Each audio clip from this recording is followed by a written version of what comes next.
Hi everyone, long time since I did a new video here of what I got.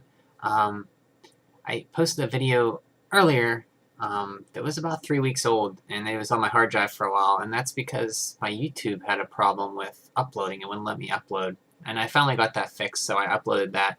I'm going to upload what I got over the past few weeks as well, since that video.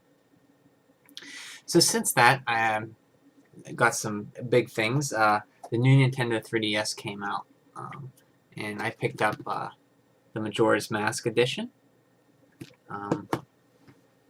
Very, very pretty system. And the screen is a lot better on it. From what I understand, it uses a different type of screen. It uses an IPS screen, which you can see at a better angle than the old TN screen. And it's a lot faster. The C-stick's real nice to control your camera. And the only thing of pain about it was that the memory card was changed to a micro SD, and you had to take off the back to put it in. But other than that, I'm loving it. I'm playing Majora's Mask 3D right now, and I want to go back and play Super Mario 3D Land on it and some older games because the improved 3D of it is really cool. It does stay more stable for you, but for me, I noticed that if I take my glasses off, it has no trouble finding my eyes. But with my glasses on, sometimes it loses the tracking because it can't. I think the glasses kind of block it out a little bit. But yeah, it works very well, so I'm happy with that. And as I said, I picked up the Majora's Mask remake. I've never played Majora's Mask before, so it's like a new Zelda experience for me. I'm not too far in. I'm about on the second temple with the Gorons. I just got the song, the Goron song, and I have to, I believe, play it to put this Goron spirit to sleep that's blowing wind across this cavern so I can get to the next temple. So I'm going through that. And this is a really cool addition. It comes with the Skull Kid figurine, and really cool to have. I'm glad I have that. And I also picked up the strategy guide because I love these Zelda hardback strategy guides. This is a really nice guide. Gold, like, painted pages on the edges. Just love these guides. Very nice. Also picked up this game I actually beat for the Wii U during my last video. That's Kirby and the Rainbow Curse. If you remember my last video, I picked up Kirby and the Canvas Curse, and this game is awesome. It's one of my favorite Wii U games. There's just a charm and joy of it that I really love. Just drawing. There's like nothing else I ever played before. This game's like nothing else. I never played Canvas Curse, just a little bit when I got it last week. And the graphics of this game are awesome. You draw the stylus and you can move Kirby. And once you get real good with your lines, you can draw more efficient lines, stop them, and it's just a fun game. I went through all the stages, got all the treasure chests, and a gold medal to everything. And I'm going through challenge mode. And that's what I have to do to get the last percentage to get 100%. So I'll play that off and on. I'm still playing Captain Toad and trying to get that 100%. And I'm at the last level, Mummy Maze Forever, and it's very tough. So I'll play that as well. But Kirby and the Rainbow Curse, pick it up if you can. It's very awesome. Also, to go along with that, Nintendo Force had their latest issue with Kirby and the Rainbow Curse on the front in its awesome claymation style. This magazine I mentioned before is just awesome. It's laid out like Nintendo Power. They've old feature Nintendo Power issues. Just a great magazine. I'm fortunate enough to have all the issues since they released. They have up to 13 now. 2 years going on. They just ended their Kickstarter for the 3rd year. Great game. Great magazine.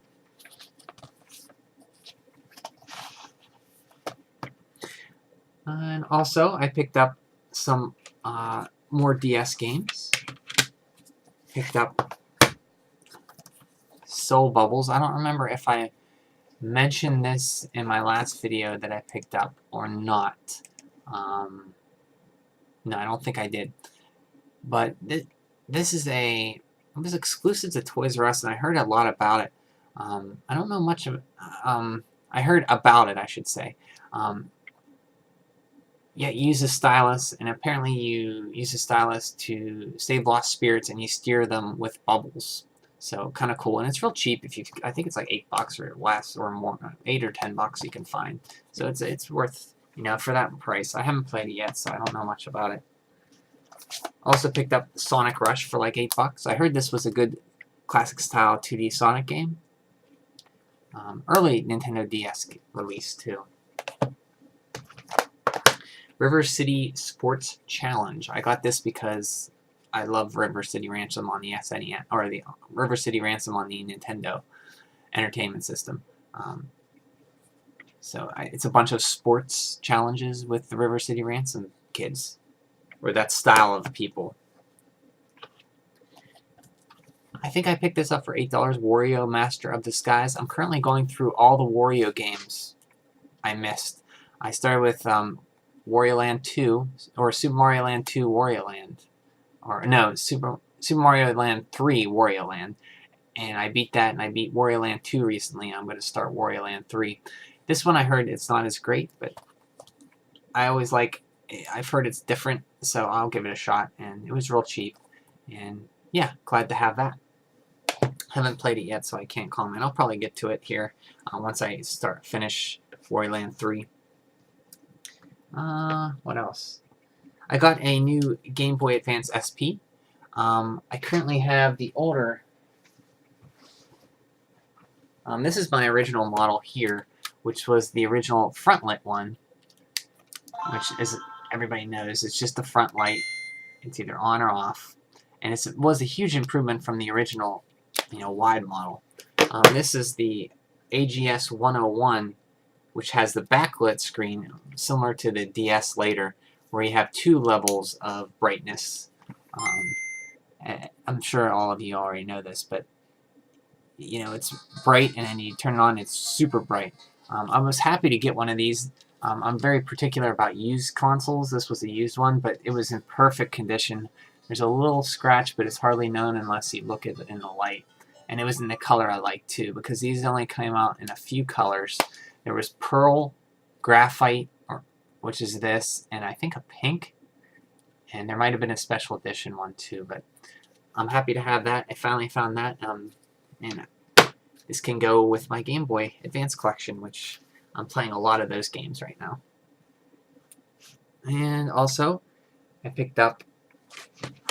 got in the mail, I should say, when I bought Super Smash Bros. For 3DS and Super Smash Bros. For Wii U, there was a promotion to get this free soundtrack if you bought them both and registered before the end of, I think, before the beginning of the new year. I already got this and ripped it and was listening to it at work some and at home, and it's an awesome soundtrack. The soundtrack in this game is just awesome. I play the game and I'm terrible at Super Smash Brothers. I still haven't unlocked like everybody. Every time I get the chance to unlock them, I end up losing, and then I have to wait until they appear again and unlock. I'm just terrible at this game, but it's such fun to play that I don't care.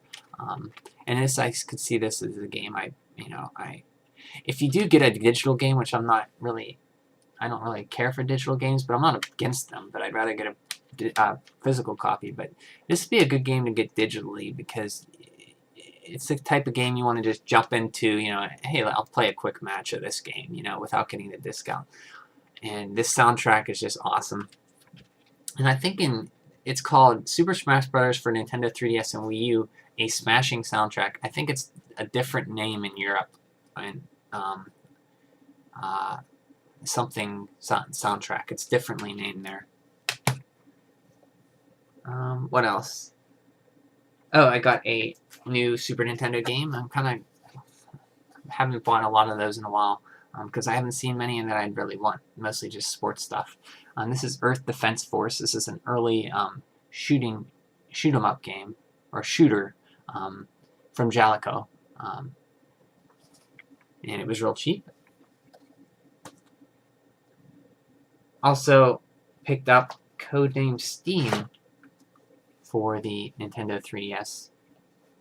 For those who don't know, Codename Steam stands for Codename Strike Force, or Strike Team eliminating the alien menace. Basically, it comprises of Abraham Lincoln, who's the leader, and it has a lot of folk heroes of the United States, Tom Sawyer, and John Henry, and others. It's a turn-based strategy game, and basically you take your turn and the aliens take their turn, but it's different from Fire Emblem that you don't see on top of the player. You see like a third person behind the player view. And there was a demo, which I didn't try the demo, but I did like Fire Emblem Awakening, and I think I will enjoy this game. And plus, it's a 3DS game. I love the 3DS. So, and when I got this, I also picked up. There was a pre-order bonus for this, which I don't know why, but it was a Majora's Mask pin. That if you pre-ordered that game, you got the pin. So here's the pin for the box for the pin. And here you can see the pin. Focus. I'll probably never wear it, but it's nice to have. I think they probably did that to boost sales of the game, because it is kind of, Codename Steam's a kind of, it's hard to explain what that game is to people, so a lot of people like Zelda, so they figured they'd throw something in there to help sales. And Zelda Majora's Mask sold really well here. Over 500,000 copies in its first week, which is amazing. For an older N64 game, too, and it's just the people, love that game, and I don't remember it getting so much love when it came out in 2000. But yeah, it's doing really well. Okay, also I picked up, this is a Nintendo homebrew game from Sly Dog Studios. They did a few games. I think Virus Cleaner was one. Basically, Sly Dog made the game, and they actually got together with Retro USB, and they make cartridges. And this is called The Mad Wizard: A Candelabra Chronicle. I played a bit of it. Think of Solomon's Key, the graphic style, small sprites, one screen kind of areas to traverse.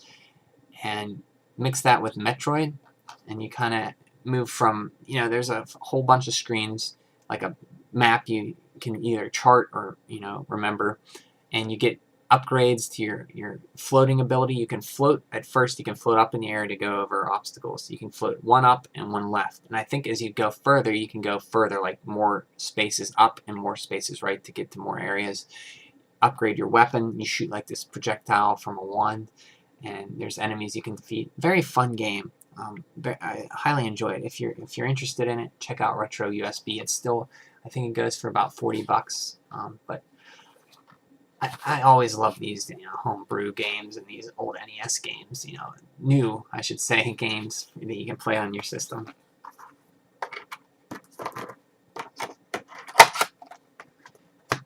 Also picked up. I was at Barnes & Noble picking up my Retro Gamer magazine, and they had this Link World of Nintendo from Wind Waker.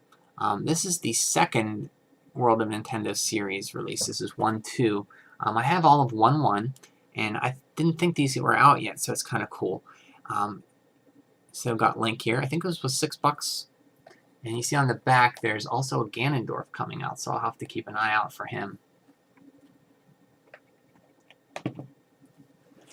And some more magazines I picked up. This is the last of what I got. Along with Nintendo Force, I also am a subscriber to Retro Magazine. A very good magazine. It's about in its second year now. This is issue number 6. It has a lot of people who write for it. Jeremy Parrish does. I think Pat Contry does, and there's other well-renowned writers who write for it. So happy to have this. This issue is about point-and-click adventure games, and there's also an Atari collector's guide and about that Atari dig that happened in the summertime with Microsoft. I think there's some on that. Haven't opened to read it yet, but it looks kind of cool. And also, of course, every time I'm at Barnes & Noble, I pick up the Retro Gamer magazine. I love this magazine. It's from the UK, so it costs me about $13 to buy an issue.